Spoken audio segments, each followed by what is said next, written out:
Matthew 8, 1-13. We begin with the story of Jesus healing a leper. This is told also in Mark 1 and Luke 5 in almost parallel fashion, showing how important this story must have been to the early church.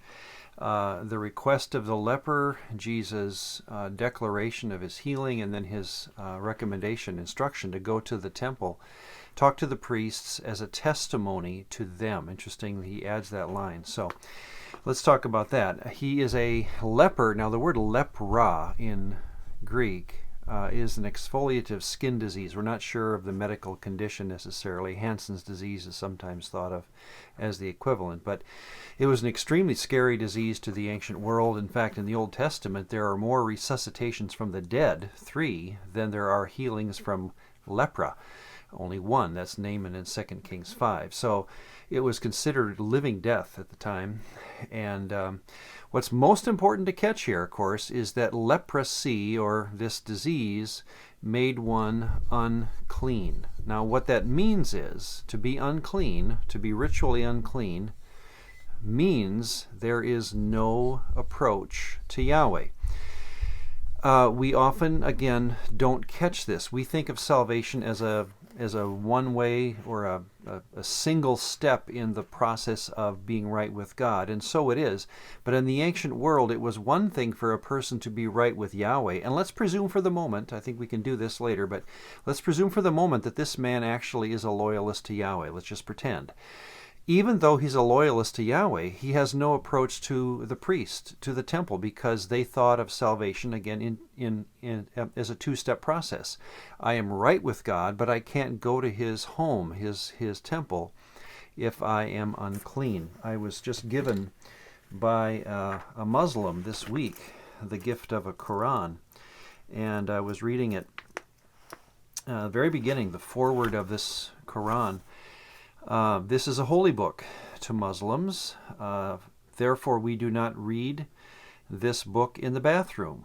We do not place it on the floor or handle it unless we are in a state of ritual cleanness.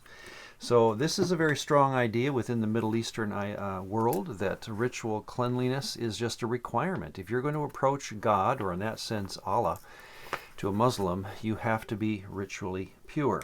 Well, that's the beginning of this story here. And so what happens is, and I think this is, again, very important to the story, Jesus reaches out and he touches the leper. And that touching of the leper, again, is what is instrumental in his healing. He tells him he's cleansed, and then to go to the priest and to show himself as a testimony to the priest of what Jesus can do.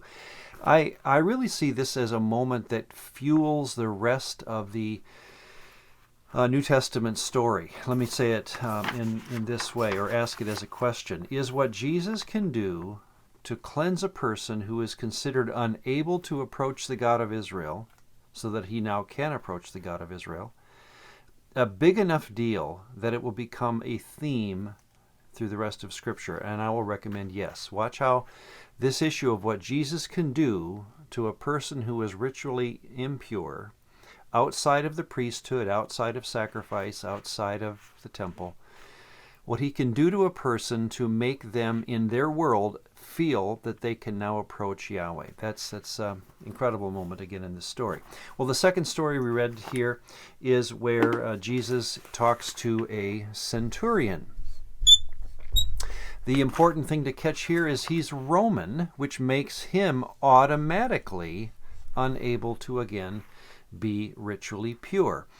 Luke 7:5, the parallel passage, says that he is very respected. This centurion is very respected because he has funded the building of a synagogue. And so the text suggests very strongly this is a loyalist to Yahweh.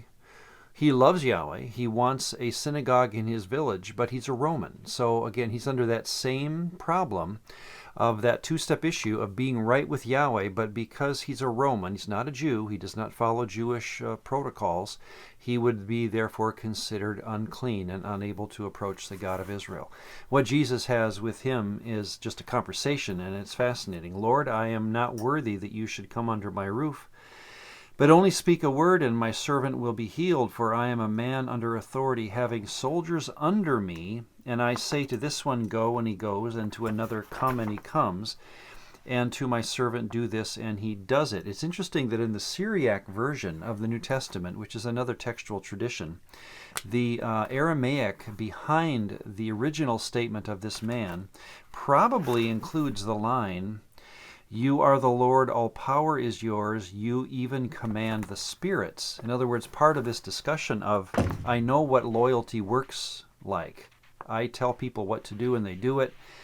You tell spirits what to do and they go. In other words, he is admitting lordship of Jesus over the spiritual world in that Syriac textual tradition. So then what Jesus says, of course, is, I have not seen this kind of faith among even my fellow Jews. Well, what does that statement have to do with Jesus' statement? I think it's exactly the same thing. Remember, pistos, belief or faith, is the same as loyalty. So he's saying, I have heard you talk in terms of a loyalty that I wish my fellow Jew understood. And so he sees loyalty in him, and he commands from a distance the healing of this man's servant at home. He's stunned, Jesus is, by a simple statement of loyalty, of faith, and he heals this man's servant. Again, that is fuel for so much of the story yet to come. And then this last line of our reading today is very important to catch. I say to you, Jesus says, that many will come from the east and the west and sit down with Abraham, Isaac, and Jacob in the kingdom of heaven, but the sons of the kingdom will be cast out. So you see what he's saying is that this centurion story, this leper's story, is telling a bigger story than their own, in which non-Jews, or in this case outsiders, one Jew maybe and one non-Jew, but either way they're both outsiders, they will en masse replace or at least begin to join the family of Israel, making Israel's family, Abraham's family, not just nervous, but actually anxious about how this story will play out in the rest of Abraham's family's life.